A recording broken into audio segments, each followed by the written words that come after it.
ngày chín na kha cả thiên lung sông ca pe ama karin tir lai ai khani ngày sualin ca môi lâu mà sẽ các câu ra phải rồi lệ trăng te không chúc châu sông ca toni ama chu ca ma ngày sual sẽ là ni đi bên xa tir tri lần hoa chu ca ma ngày sual sẽ lệ ni tinin ca ma ngày che el pachu ka mga iswa sele ni tinin ka mga itse kata na moy na chuni tin na swa sela o mga ina magkag may alaw ni el pachu ka mga iswa sele ni tinin ka mga itse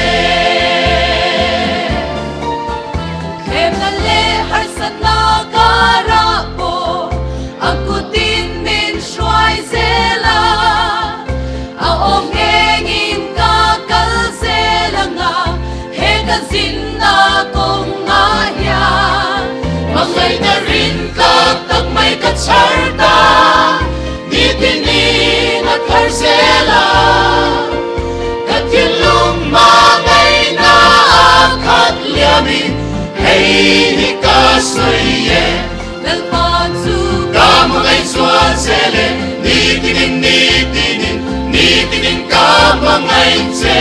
El pachu ka mga iswasele Nitinin ka mga itse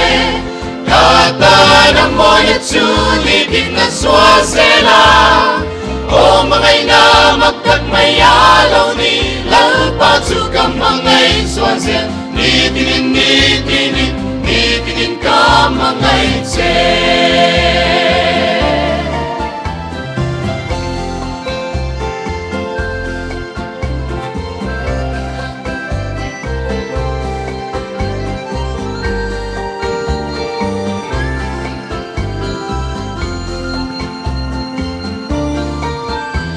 Male harsan na karapo Aku tinin shuai sela